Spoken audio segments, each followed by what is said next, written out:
Welcome to the Free Library of Philadelphia. My name is Andy Cahan, Director of Author Events. Pleased to see all of you made it this evening despite the chaos in the streets, all for a good cause. In the front page essay for the New York Times Book Review, Barbara Ehrenreich calls Matthew Desmond's new book, Evicted: Poverty and Profit in the American City, astonishing. She writes that, like Catherine Boo in her study of a Mumbai slum, Desmond has set a new standard for reporting on poverty.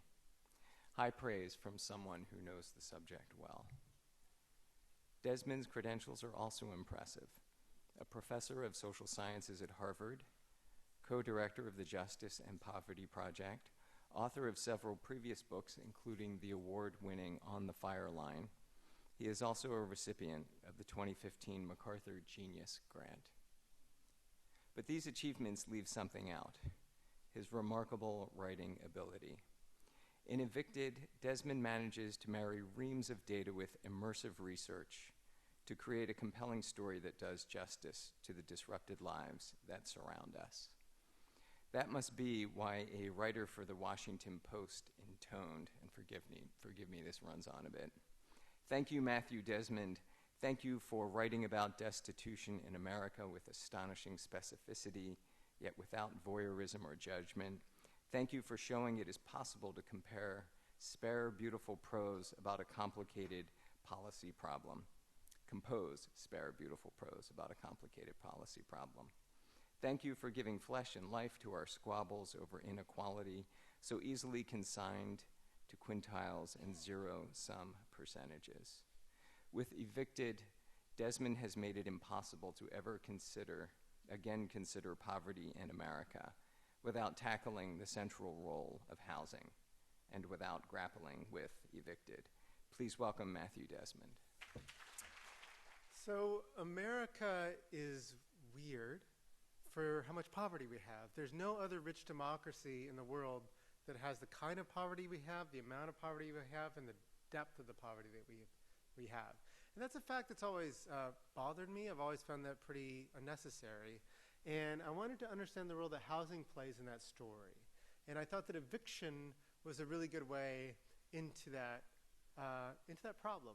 And so I started this work the old-fashioned way. I moved into a trailer park on the south side of Milwaukee, Wisconsin. And I rented a trailer, and I lived there for about 5 months. And then I moved to the north side of the city, which is the inner city of Milwaukee. It's like North Philly. And I lived there for about 10 months. I rented a room in a rooming house. And from those two neighborhoods, I followed families getting evicted, and I followed them everywhere they went. I went to eviction court with them. I went to shelters and abandoned homes. I watched their kids. I slept on their floors. I ate from their dinner tables. I went to AA meetings with them and church with them and parole officers meetings with them, and was there for funerals and was even there for a birth. But I knew that to really understand the kind of role that housing is playing in deepening poverty in our cities, I needed to get landlords' perspectives too. I wanted to understand what makes them tick. Why do they buy properties in some of our worst neighborhoods? Why did they evict you but not you? And so if you were getting evicted, I wanted to get just as deep with your landlord doing the evicting as I did with you, so I did. And so I went to eviction court with them too, and I saw landlords buy and sell properties, watched them pass out eviction notices and collect rents, understood what ticks them off and kind of what motivates them, and put those two stories together and really try to write a book not about a poor neighborhood or a subpopulation of low-income folks, but really about this really deep, old, really important relationship, the tenant-landlord relationship. But as I was going along, there were all these questions about eviction that kept popping up in my head that I just couldn't answer with that kind of field work. Like, how often does eviction happen? Who does it happen to? What are the long-term consequences of eviction?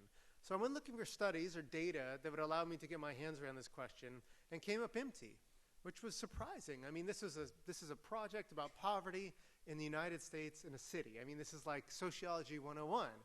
But what we had done is we had spent a lot of time writing on public housing, and we had spent a lot of time looking through housing so we can arrive at claims about the neighborhood.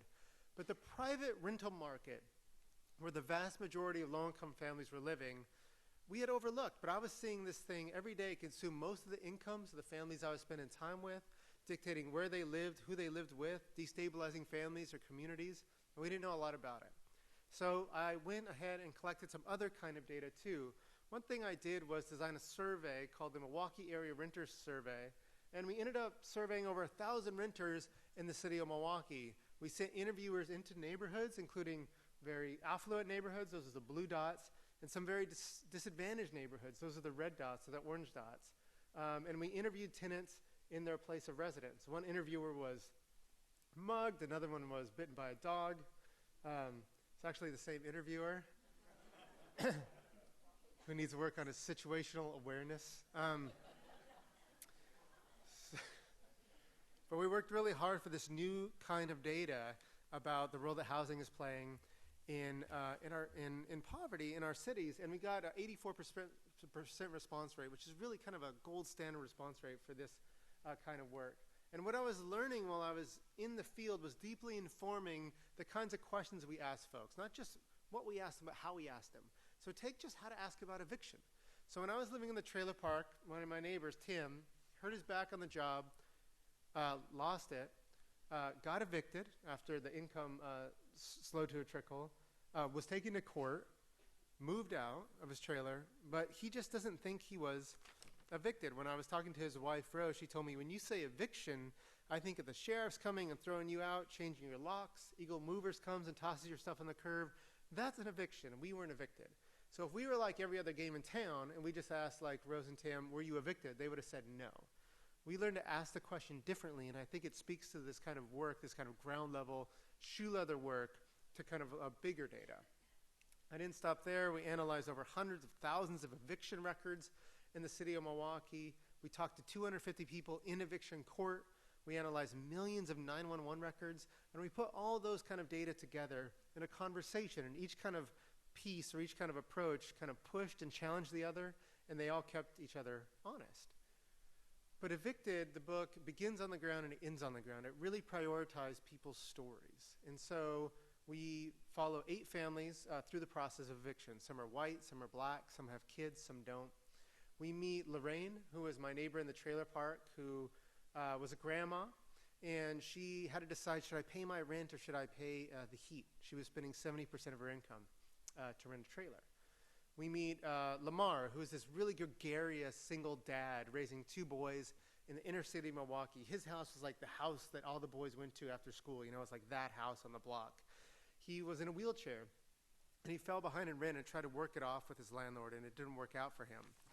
We meet Vanetta, who is a single mom of 3 young kids who organized an Easter egg hunt in the homeless shelter to kind of bring her kids some light in this really tough time. This was a mother who worked at Old Country Buffet, had no criminal record, but when her hours got cut, she was so terrified as losing her home and losing her kids that she committed an armed robbery to try to keep her kids in the home. I can't tell you about all these amazing people that the book talks about, but I do want to share with you tonight one story, one person's story, and that's Arlene's story. So it had been a really difficult year ever since the Snowball. Arlene's 14-year-old son, Jory, and his cousin were cutting up like 14-year-olds do. They were throwing snowballs at passing cars. And Jory packed a really good one and just smacked this car, and it jerked to a stop, and this man jumped out. And Jory and his cousin ran inside and locked the door, and the man kicked it in. And thank God he left before anything else happened. But when Arlene's landlord found out about that, she decided to evict Arlene and her 2 boys for damaging property. And Arlene cussed at Jory because she couldn't cuss the landlord. So Arlene took her 2 sons, Jory and Jafaris. Jafaris was 6, to the Salvation Army homeless shelter, which everyone in Milwaukee calls the Lodge. So you can tell your kids, like, we're staying at the Lodge tonight, like it's a hotel. And from there, they were on the hunt for another place to live. And they found one on 19th Street. There was often no water, and Jory had to bucket out what was in the toilet. It was quiet, Arlene remembered, and $5.25 for a whole house. It was my favorite place. When we looked at the survey data, one thing that we found was that families that get evicted move into much worse housing. If we want to know why some low-income families live with exposed wires and lead paint and broken windows, things that are really bad for kids' health, one reason is that they're forced to in the harried aftermath of an eviction. So the city eventually found Arlene's favorite place. This is it, unfit for human habitation. And then men with hard hats kind of boarded up the windows and the doors, and the family was once again on the hunt for another place to live. We take whatever we can get, Arlene told Jory. And that's what it looks like to look for housing in a neighborhood at the very bottom, just like taking what you could get. And what Arlene could get was a drab apartment complex on Atkinson Avenue. But she soon learned it was a haven for drug dealers. In fact, the whole block was drug-soaked. It was a hot block. And Arlene was terrified for her boys, especially Jory, who was goofy and had a beautiful smile and would talk to anyone. So why Arlene moved, the fact that she was evicted, was really important in explaining why she ended up in such a bad neighborhood.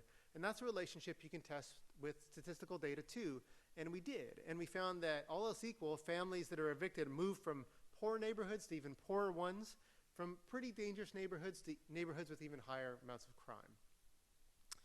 So Arlene moved out as fast as she could, and she found a 2-bedroom bottom unit duplex on Keefe Avenue and 13th Street. And there was a fist-sized hole in the living room window, and the carpet was filthy and grounded to the floor, and the door had to be locked with this ugly wooden plank. But Arlene put on a good face. She hung ivory curtains, and she stuffed a piece of cloth into the hole in the window. The rent for that kind of place in a very poor neighborhood in America's 4th poorest city was $550. That took 88% of Arlene's welfare check. And she knew that some months she'd have to sell her food stamps to get by, and the refrigerator and the pantry would be empty. Her and the boys would try to get by on oodles and noodles. Under those conditions, there's no extra money for anything. You can't buy Jory clothes or books. No money for toys for Jafaris. So Jafaris had this amazing ability to transform a broken mop handle or a dog leash into soldiers and tanks locked in battle. So Arlene is not alone in spending the majority of her income on housing. For about the last 100 years in America, we've come to a consensus that we should spend no more than 30% of our income on housing costs. That gives us enough money to afford food and transportation. For a long time, most renters in this country met that goal. But times have changed. The percentage of poor renting families spending 30% of their income or less on housing costs, that blue line, has slowly declined over the years. But the percentage of poor renting families spending at least half of their income has risen to the point that today, most poor renting families in America are spending at least half of their income on housing, and at least 1 in 4 of those families are spending over 70% just on rent and utilities. Just imagine that, 70% at the beginning of the month is poof, gone. Under those conditions, you don't need a major shock or a huge emergency to invite eviction. Something as innocent as a snowball can do it. For people like Arlene, eviction is much more the result of inevitability than personal irresponsibility. So what's happened? 3 things have happened. Over the last 20 years, but especially in the 2000s, housing costs all around the country have increased dramatically. They've increased in the East Coast, like in Philly, but also in the South, in the middle of the country, and the West Coast as well. Between 1995 and today, median rent in this country has increased by over 70% in current dollars. Utility costs have risen too. In the 2000s, utility costs, the cost for fuels and other kind of utilities, increased by over 50%, thanks to the expiration of price caps and global competition. Those advances in housing costs have far outpaced the incomes for low-income Americans. These lines show median household income for households headed by folks with a high school education, that's a purple line, or families headed by folks with less than a high school education, that's the green line. And you've seen these stagnant incomes for the last 20 years, especially among low-income, low-education Americans. During the years where more and more Americans kind of saw their housing costs soar, their incomes were falling or flatlining. But during that time, federal assistance was not being rolled out to meet that kind of growing gap, the need. I think most Americans still think that the typical low-income family lives in public housing or benefits in some way from the government for housing assistance. But the opposite is true. Among poor renters, about 15% live in public housing, that's the green dot. About 17% benefit in some other way, like to receive a housing voucher and they only pay 30% of their income on housing. But the vast majority, the remaining 2/3, receive nothing, nada, absolutely no assistance. And if you look at all families that qualify for housing assistance in the country, you realize that only 1 in 4 who qualifies it receives it. that relationship would be unthinkable when it comes to other basic necessities. Like imagine if we turned away 3 and 4 families that apply for food stamps. We don't have enough. I'm sorry, you have to go hungry. But that's exactly how we treat low-income families searching for affordable housing today. Arlene gave up looking for housing assistance a long time ago, but one day on a whim, she stopped by the housing authority and asked about the list. And she was told by the person behind the glass, the list is frozen.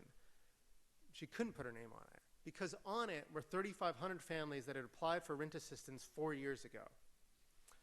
It could be way worse. Like in some of our largest cities, the waiting list for public housing is not counted in years, it's counted in decades. So a single parent that applies for public housing in Washington, D.C., for example, is probably a grandparent by the time their application comes up for renewal. So if Arlene wanted public housing, this is what she'd have to do. She'd have to wait 3 years until the list unfroze. Then she'd have to wait another 5 years until her application made it to the top of the pile. And then she'd just have to pray that the person reviewing her application would ignore all the evictions she'd collected while trying to make ends meet unassisted in the private market on a welfare check. So on 13th Street, Arlene found this bucket of paint and rollers in the basement, and she gave the walls a fresh coat. But not long after moving in, her sister died. It wasn't her biological sister, it was like her sister in the spiritual sense, close friends. And she contributed some money to the funeral cost. She didn't have the money, but no one else did either, and she felt it was her obligation, her duty to pitch in. The next month, she missed an appointment with her welfare caseworker because the letter announcing the appointment was mailed to 19th Street. Or maybe Atkinson Avenue. Whatever it was, the caseworker typed something into the computer and Arlene's $628 a month check was cut. They call it sanctioned. She was 2 months behind, so she got the pink papers, the eviction summons and complaint. So Milwaukee's a city of about 105,000 renter households. Every year in Milwaukee, landlords evict roughly 16,000 people. It's about 40 people a day evicted in the city of Milwaukee. If you look only in the inner city, you learn that 1 in 14 renter households is evicted every year. It's an incredible amount of evictions. Milwaukee's no outlier. The numbers are similar in Kansas City, in Cleveland, in Chicago, and other cities we've looked at. New York City sees 60 martial evictions every single day. In 2013, renters in over 2.8 million homes in the United States thought that they would be evicted soon. So these numbers up on the screen, I feel, are really scary. In fact, when the first time I crunched them, I was like, oh, we made this huge mistake. Like, we have to go and do it again. But they only count formal court-ordered evictions. These are evictions that go through the process of the court. But there are other ways, cheaper ways, for landlords to move family out. So Joe Parzinski, he has this way of evicting you where it's like, look, I know you're behind in rent. You're not going to get caught up. If you're out by Sunday, I'll give you like $200 and you can use my van to move. If you got to get evicted, you want like Joe's eviction. I met a landlord that if you're behind, he'll just take your door off. We worked really hard in the survey data to capture all those informal evictions that never see the inside of a court. And if you add those up with formal evictions that do go through the court, if you count landlord foreclosures, and if you count building condemnations, like what happened to Arlene's favorite place, you learn that every 2 years, 1 in 8 renters in Milwaukee is displaced involuntarily, 1 in 8. Incredible amount of residential instability. We've long known that poor families move a lot without knowing why. I think one thing that this research shows is that they move so much because they're forced to. Eviction affects the young and the old, the sick and the able-bodied, but the face of America's eviction epidemic is moms with kids. Anyone who's ever been in an urban housing court knows this. It's just a bunch of kids there. In fact, until recently, the housing courts in the South Bronx had a daycare inside of it because there were so many kids coming through the gates. And low-income African-American women in general, and mothers in particular, are evicted at exceedingly high rates.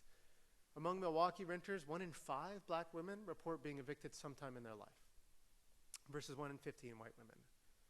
This is like the feminine equivalent to incarceration. That's what this is.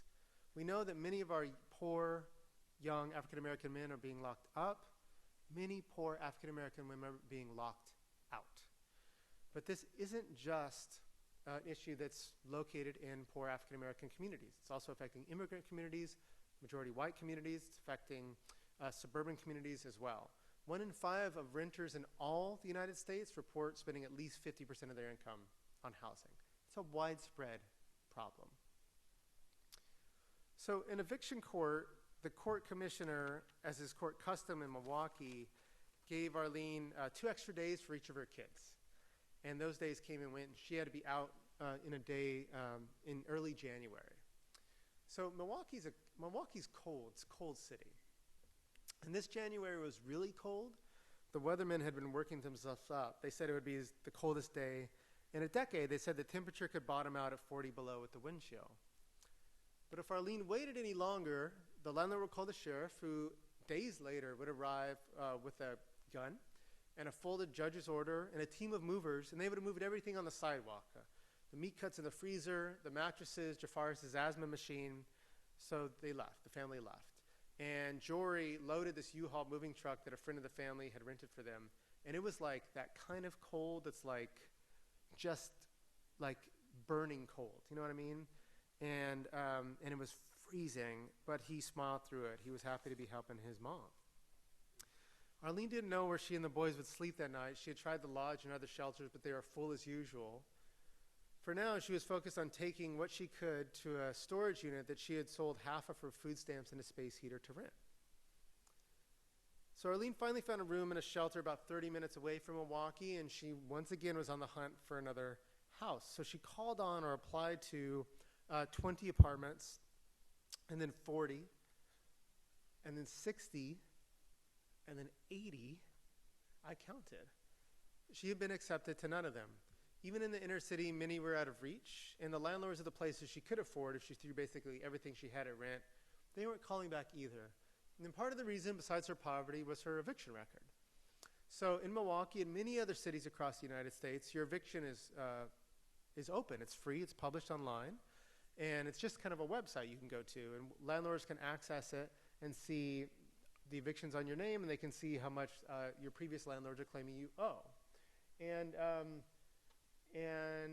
that is the reason why many families, after they're evicted, are pushed into worse housing and in worse neighborhoods. Many landlords that I spoke to just turn away families that have a recent eviction on the record. And by recent, they usually mean between 2 or 3 years. There's another reason why some landlords weren't calling back. One wanted $8.25 a month plus an additional $25 for Jory. Arlene allowed herself to laugh at that. Another flat out told her, "We don't want your kids, ma'am." So children cooped up in small apartments, they use the curtains for superhero capes, and they flush toys down the toilet, and they can cause a man whose car has just been swacked with a snowball to kick your door in. If they're young kids, they can test positive for lead poisoning. That can be expensive. If they're older, they can draw the attention of the police. According to one landlord I spoke to, kids cause us headache. Housing discrimination against families with children is illegal, but it's often not recognized as discrimination. We know from audit studies that families with kids face discrimination in as many out of 7 out of 10 housing searches. It's a lot. Arlene didn't have time to think about that. She just dialed another number. So finally, the 90th landlord, Mr. 90, said yes. He had a 1-bedroom apartment. It was $525. Arlene didn't much consider the conditions of the place or the neighborhood. A house is a house, she told Jory. So 2 months after their eviction court hearing, they moved into their new place. And Arlene liked it. All the cabinets had handles, all the lights had fixtures. And after her and her kids had moved some of the stuff up, Arlene just like sat on the ground, and she found this trash bag with towels in it, and she just leaned against it. And Jory came and sat down, and he kind of pitched his head into her shoulder. And Jafaris came and laid his little head on her lap. And they just stayed like that for a long time. So Arlene got her stuff out of storage. She hung pictures on the wall. She liked things neat, so she hung a little note over the sink to Jory that said, "If you don't clean it up after yourself, we're going to have problems." So it's tough to be 14. It's tough to be 14 and experience long stretches of homelessness. Between 7th and 8th grade, Jory went to 5 different schools. And at his new school, he started kind of acting out. And one day, a teacher yelled at him, and he kicked her in the shin, and he ran home.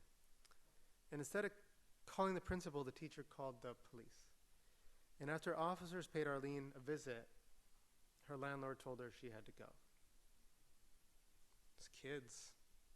Kids.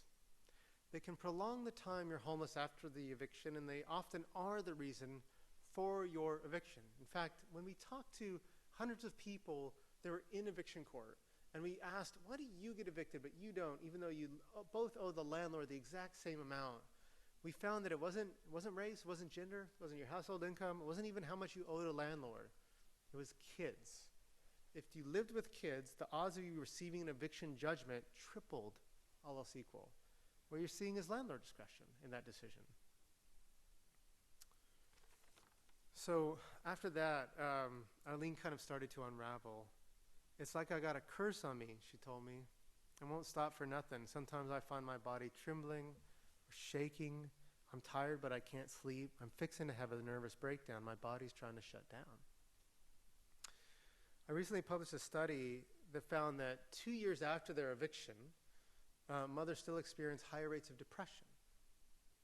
And we know that between 2005 and 2010, suicides attributed to evictions doubled. These were years where housing costs in many of our cities were going up and up and up. Just my soul is messed up, Arlene told me. I wish my life were different.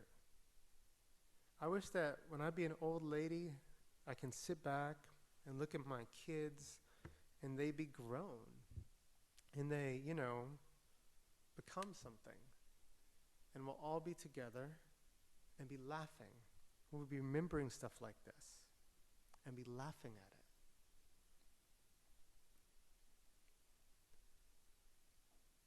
The home is the center of life. It's the wellspring of personhood. It's our refuge from the menace of the streets, the grind of work or school. We say that at home, we're ourselves.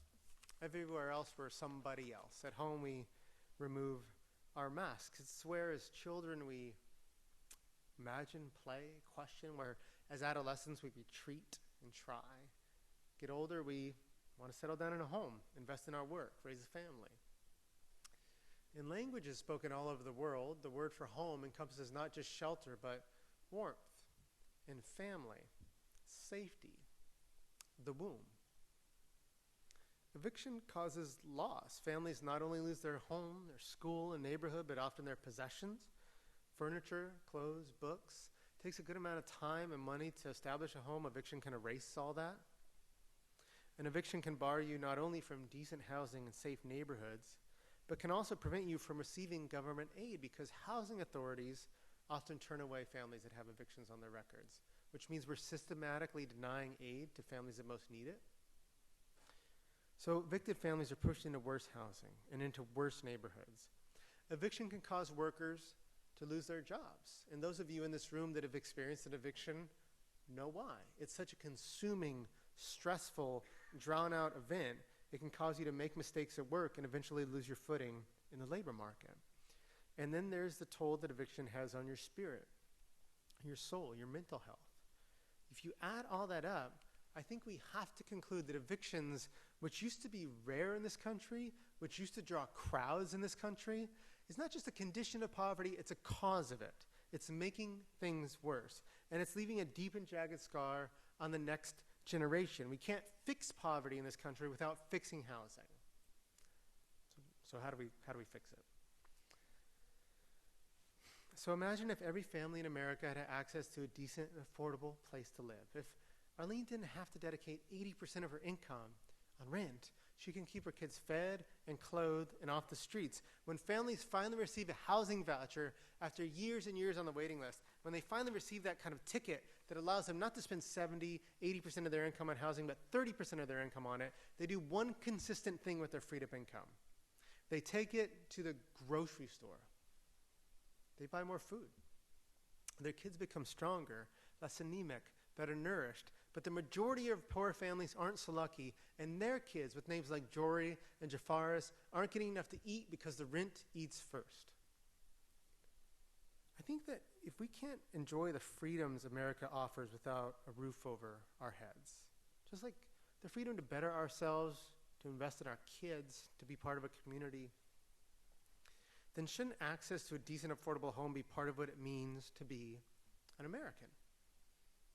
We've affirmed the provision in old age, basic education, access to decent nutrition as rights in this country because we've agreed that those things are fundamental to human flourishing and economic mobility. And I think it's impossible to argue that housing is not a fundamental human need. I think that housing should be a right of everyone in this country, and the reason is simple. Without stable shelter, everything else falls apart. So how can we deliver on that obligation? The good news is that much has already been accomplished. America has made really impressive strides over the years when it comes to housing. Just a few generations ago, there were slums in our cities. In the middle of Philadelphia, there were outhouses. People were wearing fur coats all year round because there was no heat and no running water in their homes. Children were dying of tuberculosis. We as a country took on a battle with the slum, and we won. We won. And I'll be the first to admit, and the book is very clear-eyed about this, that we still have a long way to go. When I was living in the trailer park, I didn't have hot water for most of the time, and I told the landlord, I'm a writer, I'm going to write about you and your trailer park. So imagine what my neighbors had to go through. But there's no arguing that we've made huge strides in housing quality over the generations. When we take on a big problem, we can fix it. We have. I'm also heartened by the fact that there are hundreds of community organizations around the country employing thousands and thousands of people that are busting hump trying to keep families in their home, preserve affordable housing, and decrease family homelessness. And if you're interested in plugging into these organizations with your time or your money, one thing that we've done with the proceeds of this book is start this kind of meta-organization called Just Shelter, which amplifies this work. So you can go to this website, which is justshelter.org, and you can click on Pennsylvania. And if you live in Philly or Pittsburgh or Norristown or wherever, you can look at the organizations that are working hard on these issues and get plugged in if you want to. A lot of this fight is city by city, block by block. The local is kind of where it's at on this one. But a problem as big as the affordable housing crisis deserves a big solution. And I think that solution, one would take the dream of a right to housing and make it a reality, would be a universal housing voucher program. So it is really simple. It's not my idea. It's an idea that's been around for a long time. But we would take a program that we already have, the housing voucher program. It's working pretty darn well, but only serving a lucky minority of poor families. And we would expand it to everyone living below the poverty line. And you could take that voucher and you can move anywhere you wanted as long as your housing wasn't too expensive or too shoddy. And instead of paying most of your income to housing, you would pay 30% of your income on it, and the voucher would cover the rest. That would fundamentally change the face of poverty in America. It would plunge down family homelessness. Evictions would become rare again. Families would immediately feel the income gains and be able to buy enough food and invest in themselves and their kids through schooling or job training and start a modest savings account. They would find stability and a sense of ownership over their home, their community. Would a program like this be a disincentive to work? It's a fair question. So there is a study that has found that housing assistance leads to a modest reduction in work hours. There's a lot of other studies that have found no relationship, no result. And I think the status quo is much more of a threat to self-sufficiency than any affordable housing program could be. Families crushed by the high cost of housing can't afford to invest in education or job training that will allow them to plug in to the labor market. And many can't stay in the same place long enough to hold down a job. And think of all the talent and energy and brain power that is squandered because families have to spend so much of their focus, their time, and their energy trying to make rent or find subsequent shelter after their eviction. A national affordable housing program would be an anti-poverty effort, a human capital investment, a community improvement plan, and a public health initiative all rolled into one. Poverty reduces people born for better things. The poor don't want some small life. They don't want to game the system and eke out an existence. They want to thrive and work and contribute. They want to become nurses or start their own ministries. That was our Lean's goal. And a stable home would allow them a shot at that. Can we afford this thing? So some economists have argued that if we took the current voucher program and we made it more efficient, it could be expanded to a lot more people without additional spending. If we didn't do anything to make the program more efficient, a kind of program that I'm talking about and advocating for would cost us about $22 billion more a year. The figure's probably less. It doesn't account for savings we would accrue that we already spend by like catching all the fallout of eviction in terms of homelessness or increased mental health issues. It's just a number. 22 billion is not a small figure, but it's well within our capacity. We have the money, we've just made choices about how to spend it. So today, housing-related tax expenditures, like the mortgage income tax deduction, they far outpace those for housing assistance to the needy. We already have a universal housing program in this country. It's just not for poor people. So the year Arlene was evicted from 13th Street, federal expenditures for direct housing assistance to the needy totaled about $41 billion. That same year, homeowner tax benefits exceeded $171 billion. That number, $171 billion, that was equivalent to that year's budgets for the Department of Education, Veteran Affairs, Homeland Security, Justice, and Agriculture combined. Rather large figure. Most federal spending on housing benefits families with six-figure incomes. And if we're going to spend the bulk of our public dollars on the affluent, at least when it comes to housing, let's just be honest about that. Let's just own up to that and stop repeating the canard that this wealthy nation can't afford to do more. If poverty persists in America, it's not for lack of resources. We lack something else. So there's one policy suggestion. Let others come. Establishing the basic right to housing in America could be realized in any number of ways, and probably should be. What works in Philadelphia would fail in Milwaukee. What New York needs, Houston doesn't. One city has to build, another has to destroy. Our cities are different. They're rich in problems and gifts, and maybe our public policy should be too. But I think whatever our way out of this mess, one thing is certain. This degree of inequality, this level of social suffering, this blunting of human capacity, this cold denial of basic needs, this isn't us. This doesn't have to be us. By no American value is this situation justified. There is no moral code or ethical principle or piece of scripture or holy teaching that can be summoned to defend what we've allowed our country to become. Thanks.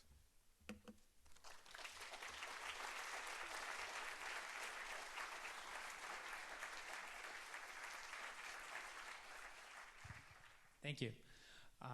My name is David Wengert. I'm with Community Legal Services here in Philadelphia. I have kind of two parts of a question. One, I wanted you to talk a little bit about your ideas around legal services for people who are being evicted, as well as what are your thoughts regarding the actual cost of maintaining housing and how hard it is actually on the landlord side to afford the cost of maintaining housing that oftentimes was built 100 years ago and that sort of thing. So unlike in criminal court, if you're arrested for a crime, you have a right to an attorney. You have no such right in civil court. And so most families that get evicted have absolutely no legal representation. In many housing courts around the country, 90% of tenants have no lawyer and 90% of landlords do. And so many tenants don't show up. Like 70% of folks summoned to housing court in Milwaukee just don't come. I probably wouldn't come if I had to face off with a lawyer, and I have a PhD. Arlene's got an 11th grade education. And so one way that we could stop evictions or curb eviction would be to provide public legal assistance to families in eviction court facing eviction. This would curb frivolous evictions. This would allow folks to have their case made, unlike the majority of cases today. And I think it would be smart investment in public funds upstream that would stem the tide of costs downstream that we pay for evictions. I think the work you do is really important. I wish there were like hundreds of thousands more of you. It's true that we need to have landlords at the table in these conversations. You know, and the book really tries to complicate that relationship. I think we let ourselves off the hook if we say, look at these tenants, they're so irresponsible. Or, look at these landlords, they're so greedy. I think when you look at the problem on the ground level, you realize it is a lot more complicated than that. Landlords do incur a lot of costs. One thing that I did wonder when I started this project is why would you own and operate property in some of the poorest neighborhoods? When I finished the project, I was like, why wouldn't you do it? that you can make a decent profit, sometimes quite a substantial profit, not in spite of those neighborhoods' poverties, but often because of it. What makes owning a home in poor neighborhoods a risky investment, low property values, and low taxes, makes renting it a potentially lucrative one. But you're right that landlords often do have to kind of face the challenge of keeping old and decaying housing stock up to code. If most of our poor families live in the public market, public rental market, in this exact kind of housing, we need to bring landlords to the table and kind of work with them if we're going to have a solution that's to scale. Thank you. I wanted to ask you about, I guess, research ethics. Yeah. Given that your cultural position as a white male based in an Ivy League institution, working with, when you work with people, who are often rendered voiceless and invisible because of their gender, race, and class, like, how do you think this dynamic shaped your research and your relationship with your research subjects? Yeah, so I wasn't at Harvard when I did this work. I feel like I'm there now, but that's the first private institution I've ever been a part of. I think that it's important. It matters. It matters every day, and it's not just the normal things that we talk about, like your race and gender and class upbringing. It's also like how your teeth look, your accent, how you talk, carry yourself, your disposition. All that stuff matters for how people open up to you or close up to you.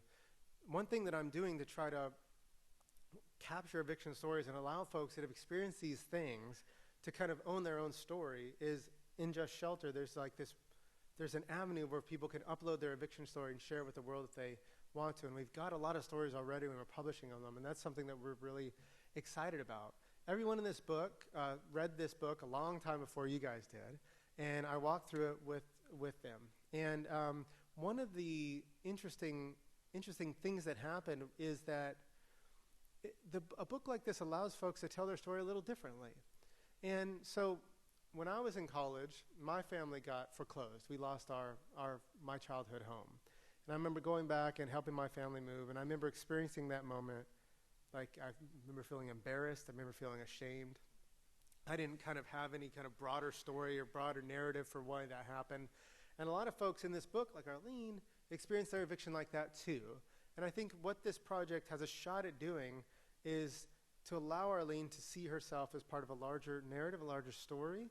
And that's been like an unanticipated and really cool thing that's come out of it. So when we talk about this, she often says, I see like strength in my story now, which has been really great. My what we call positionality, or in sociology terms, it opens some doors and closes some doors. And so here's just one story about something that I learned because I was a white guy. So I was hanging out with two women, African-American women, Crystal and Vanetta, and they were looking for housing on the south side of Milwaukee. That's predominantly Latino neighborhoods. And I was in the car for this time and watching Vanetta's kids, and they both went in and they came back out after an exchange with the landlord. And what they said was, they were looking around and they said, do you have a place with a tub? If you have young kids, you need a tub, a bath, And so the landlord's like, yeah, I have a bigger place, slightly nicer, the same rent, sounded really good. And then he kind of stopped himself and pretended to answer his phone and was like, golly gee, it just rented out, wouldn't you know it?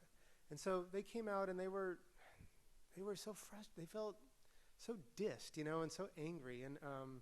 And so just think of you're homeless, you're trying to get housing for your kids and you face that. So I wrote down the landlord's number and I called them the next day, and I'm not a black woman, and I went and I applied for that housing, and I told them I had the exact same income that they did, the number of kids that they did, and then I said, what, do you have a place with a tub? And he drove me to the place with the tub, and he showed me the tub place, and then I turned him into the Fair Housing Council. So I think that there's certain parts of your positionality that open up and allow you to, in some claims, and there's other parts that close it. Yeah. Yeah, hi. I know that at least one organization in Philadelphia, and probably more than one, are thinking about starting a tenants union sort of organization. I'm wondering what your thoughts are on the role that an organization structured like that would play in your kind of vision for universal housing? So most cities in the United States no longer have tenants unions. I think like 8 cities do. It's really rare these days. But what you do see in cities that have tenants organizations is you see community mobilization around things like just cause evictions. In most cities, you can evict someone without cause. They're called like a 30-day eviction notice or no-cause eviction. Tenants unions are advocating for that. They're doing things like eviction blockades, which we used to do back in the day and kind of have become rare again as evictions become normalized. So I think a tenants union is just kind of a way of saying there's people that are renters that may be thinking of themselves as a class with shared interests and political voice. And that seems to be a really healthy part of democracy. I'm a formerly homeless mother of 4 who is a housing activist. Yeah. I also am now a developer and a housing provider to low-income families. Yeah. Although I'm doing this, I still live in subsidized housing. I'm not making that much money. One of the things that I find, I like to ask you personally, how do you think that we can put affordable housing on the ballot for people who are running for president? Yeah. To make this really an important issue across the country.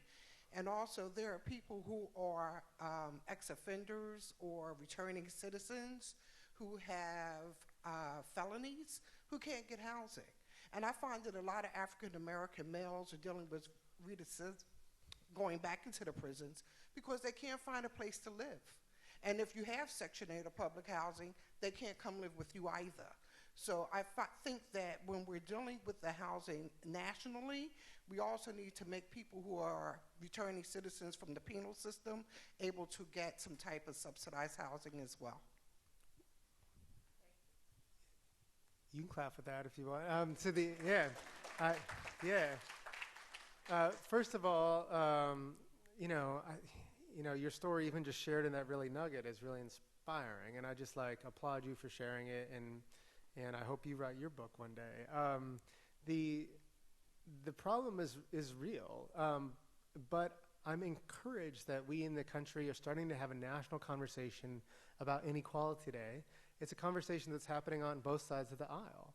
So earlier today I was in Washington, D.C., and I was testifying in front of Congress, and one congressperson said, what really makes us respond is external pressure.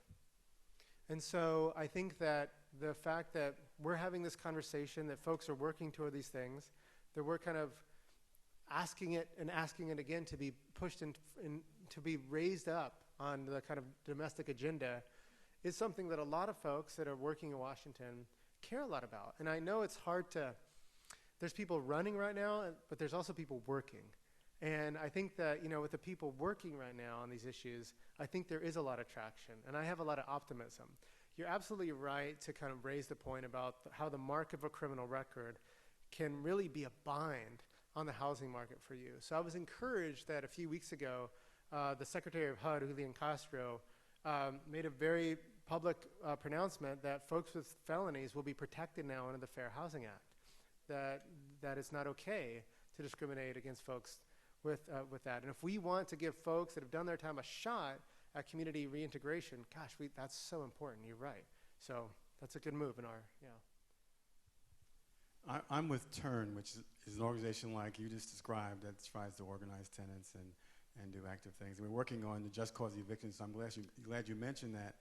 I'm also curious if there are other issues that you think are critical in terms of the landlord and tenant process. Yeah. And I'd also like you to comment on gentrification, whether you had a chance to look at that and whether it has a relationship to the kind of crisis you're talking about. There's so much that we need to care about in terms of housing and the landlord-tenant process. One of them is housing problems and housing conditions. We know this is really bad for kids and adults' health. It's hard to do homework when you're living in substandard conditions. And I think that housing quality and housing unaffordability go hand in hand. And what I saw in Milwaukee was, if you're someone like Arlene that moves in with 80% of your income going to rent, you can't afford first month's rent, last month's rent, security deposit. So a lot of tenants move in behind from day one. And so what landlords do, like what Sharina, Arlene's landlord, did, is she basically said, you give me a break, I'll give you a break. And what that meant was that Sharina provided you housing, and in exchange, she kind of got to like slack off a bit on maintaining the housing. You could call the building inspector and report, but you greatly increased your risk of eviction if you did that. It's illegal to retaliate against tenants that make that call, but you can evict someone at any time if they're behind. And so unless we kind of address that fundamental issue, that housing unaffordability issue, the laws on the books that we have aren't gonna gain full potency. From a landlord's perspective, there's a lot of housing code that maybe is superfluous. And so what can we offer landlords? How can we kind of bring them to the table?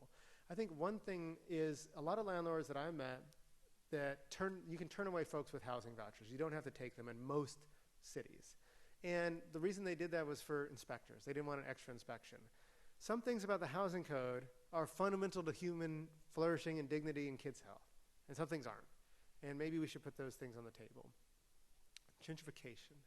So I think there's two ways of thinking about gentrification. There's the gentrification, which is like, I don't even know Philly that well, so what would be like the gentrified neighborhood? You know, like, have you been to so-and-so? It's gentrifying. There it is, yeah. There's a juice bar there now. People are doing yoga there now. And so that kind of gentrification, every city I've looked at, most evictions don't take place in those neighborhoods. They're taking place North Philly, West Philly, they're taking place in very poor neighborhoods. If we care about displacement, the places we need to look at is our poorest, ungentrifying neighborhoods. There's this other kind of gentrification, though, that I think we're seeing in kind of an exaggerated form these days, which is like whole cities are becoming gentrified. And whole cities are becoming really unaffordable, even to kind of middle-class families. And there's political constraints that make that a really tough problem. So take Boston. Boston has one revenue source, it's property tax. Half of the city is exempt, right, because it's a hospital or a university. To raise the rate of property tax, you have to get state legislative approval. So you're the mayor of Boston. You need to like fund your schools and stuff. What do? You gentrify your city. And so I think that that's a level of gentrification that I think should concern a lot of us, yeah. Hi, thank you so much. I'm Helen Gim. I'm a new councilwoman to Philadelphia, actually. All right. Thank you. So I'm, obviously inspired by your work and really grateful for it, but thinking really seriously about how municipal policy can take a look at things. I know we've had discussions about just cause eviction. We've taken a look at investments in our legal services to address the court issue, but are there, and I know that each city is going to be particularly unique, but are there areas that you see local municipalities moving on policy as we wait for federal housing vouchers to kind of come through that are particularly inspiring? That would be question number one. And question number two is we're putting a huge amount of effort into building new quote unquote affordable housing in Philadelphia. And we do have this existing housing stock that is old, decaying, in serious amounts of disrepair, but it's where the majority of our folks are going to actually find quote unquote affordable housing. And so that tension that we've got with developers that are moving into the affordable market, supposedly, but the contrast with this vast stock of housing that we have already in our neighborhoods and communities is a real question about investment and political priorities. I think preserving that housing stock is really, really important. And over the generations, most poor families have lived in hand-me-down housing, so to speak. It's really hard to build for low-income families. And so I think that preserving that housing stock is the most efficient thing that we could do when it comes to addressing the problem of like the affordable housing stock in our cities. And that means not allowing places to go into disrepair, to keeping up on the building code, to make sure tax foreclosures are used in the right way and not a wrong way, making sure that folks that own property don't run them into the ground. I think those are really, really important. Another thing that cities can do that have a big impact is to establish kind of a short-term emergency fund for families that have experienced a temporary loss of income. So when Milwaukee, for example, got stimulus funds in 2009, they used a bunch of those funds to just have this it's kind of like a gap or a Band-Aid measure So if you lose your job, experience a medical setback, some like significant but public benefit sanction, some big but temporary loss of income, that fund could be activated to come and bridge the gap to prevent you from eviction.